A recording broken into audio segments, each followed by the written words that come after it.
Welcome back to Thrifty Whiskey, where we drink whiskey without knowing the label. And Joyce is going to tell you what's in our glass. Today you are drinking Rebel 100. Rebel 100, previously known as Rebel Gal 100, is a Kentucky Straight Bourbon from Lux Row Distillers, but is thought to be currently sourced from Heaven Hill. It is a wheated bourbon with a mash bill of 68% corn, 20% wheat, and 12% malted barley. As a straight bourbon with no age on the label, it is at least 4 years old and aged in new charred oak barrels. This bourbon comes in at 100 proof. We paid $20, which is the typical price for this bottle. As always, your prices may vary. Enjoy. Thanks, Joyce. Let's go ahead and dive in and see what we think. It's very smooth. Smooth, floral, medicinal. I'm getting What's the some phrase? kind of fruit note. I'm getting straw and grass. I'm getting some sort of fleshy pit fruit that just kind of overwhelms everything. Apricot or peach or nectarine or something. It's very light, though. I'm having a hard time smelling it. I'm having a hard time smelling it, but I'm having a hard time separating out the notes. It's complex. So that floral bouquet kind of overwhelms the senses. Yeah. There's all the flavor. Juicy. Oh, yeah. I'm getting a little bit more of that, still with floral notes. I'm getting more of the grass, like you said. Yeah, I'm getting that now. Grassy, straw. I'm getting the fruit notes now. Very mouth-watering when you sip it. It's juicy. You say juicy, and honestly, I could see a little bit of juicy fruit. Like juicy fruit gum. There's also a spice note. Yeah, definitely baking spice of some sort. There's a strange note I'm getting on the nose that I can't quite pull out. It might be your, spiced peaches. Like cooked peaches with spices. Like a peach Cinnamon, cobbler. nutmeg, maybe. Yeah, like a peach cobbler. That's good. I don't want to add water to it, though. No, this is a good straight sipper. Oh, for sure, but I'm science. afraid to add. Oh, yeah. Yeah, do it for the show. For science, I don't smell my nose anymore. I don't get anything. Oh, no. See, I still get it. It's lighter, though. I'm getting more sweet notes now. Caramel, brown sugar, maybe a little bit of honey. I think that fruit's a little more forward. I am getting, honey. Yeah. Mm-hmm. If I was to get anything, I could see honey. On the palate, that's like a sugary peach. Definitely sweeter now. The finish is where those spices come in now. Yeah. Yeah. Back of the tongue. But the finish got a little shorter for me. But the flavors linger. The flavors linger, but That spiciness just kind of kicks and leaves. Yeah. I'm having a bit of a tannic spice lingering in the back of my tongue still. Just sitting there. Not as much of that grassiness No. after adding the water. I'm getting a little bit of a straw aftertaste. Mm-hmm.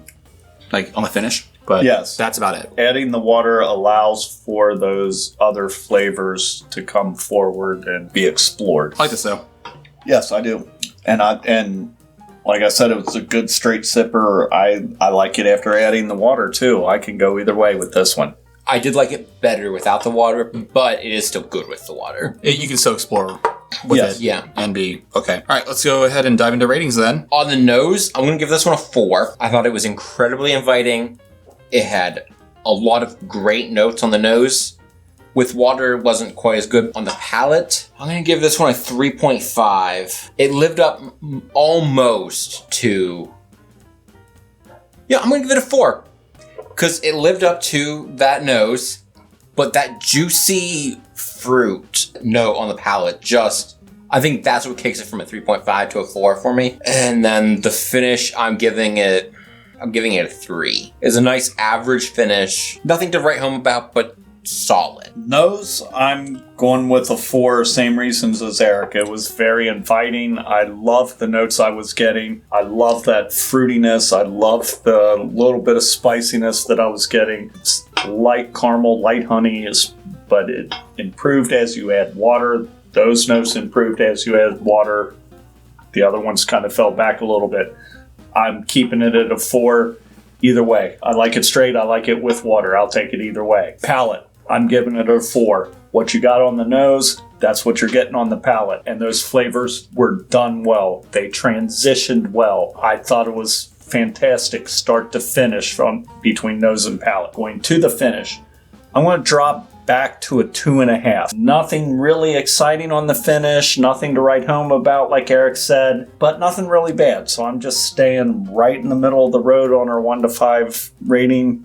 I'm going 2.5. On the nose, I'm going to give this a 3. I just had a hard time getting much for the nose. The notes I was getting, though, that I was able to pick up were pleasant, sweet, a little bit of fruit, a little straw, grassy notes. Very light and just hard for me to kind of pull out. I was either getting just too far in and burn my nose, or I was just too far away and not getting it. On the palate, though, I'm going to give it a 4. Great flavor, very robust, awesome whiskey. And then going down to the finish, I'm going to give it a 3.5. I thought that the finish carried well from the palate, and it lingered a little bit, and they had good notes. I didn't care for it when we added water. It got kind of bitter. Don't think I would recommend this whiskey with water, but I think it is good to explore if you want to. I think it's worthwhile to explore. We're going to go into guesses now. We want to know what kind of whiskey you think this is, what you think the proof is, how much you're willing to pay, and how much you think retail is. I'm going to say I think this is a bourbon. I think it's 80 proof. I think that it retails around 24, and I would pay 24 for it. I'm going to go bourbon as well. I'm going to actually say wheated bourbon. I think the grassy notes kind of lean it towards that direction for me. Proof-wise, I'm going to go 86, $20 price range, and I would pay $20. All right, I know what this bottle is, so let's go ahead and reveal. Today, we drank Rebel 100. Rebel 100 is a wheated bourbon from Lux Row. It is 100 proof, and it costs $20. We paid $20. You won that one. Everywhere but the proof. I mean, but you're closer on the proof. You're closer. Yeah. Well, everything else I said. Yeah. 20 and 20 and Wheated bourbon. Distillery / producer. Producer is Lux Row.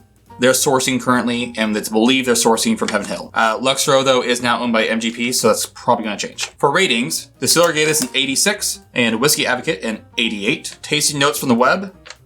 On the nose, oak, cocoa, honey, corn, and caramel. Palate, oak, sweet, fruit, spice, vanilla, cocoa, and caramel. And finish, oak, medium long, peanut butter and jelly. Sweet corn. Multiple people said peanut butter and jelly. I can see the PBJ. I can see it. Especially after adding water. I don't know that I would necessarily pick it up myself, but I can see it.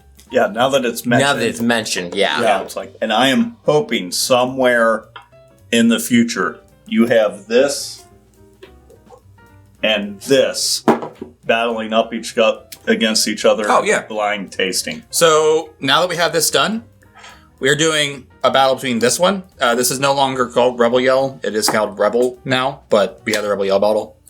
It's still the same product. Rebel Yell, Rebel 100, Larceny, and David Nicholson. These 4 will be going up in one of our future brawls because we have a few that we need to do now. But supposedly these 3 are all from Lux Row, all supposedly being sourced from Heaven Hill.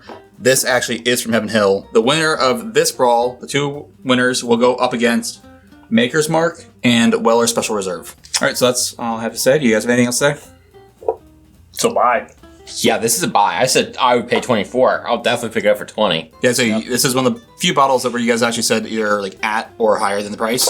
So, and it's higher proof than what you said too. Yeah.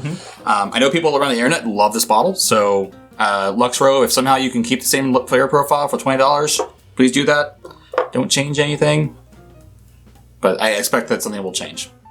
So I hope not. We'll see. All right, well, until next time, may the winds of fortune sail you. May you sail a gentle sea. May it always be that guy who says, This drink's on me.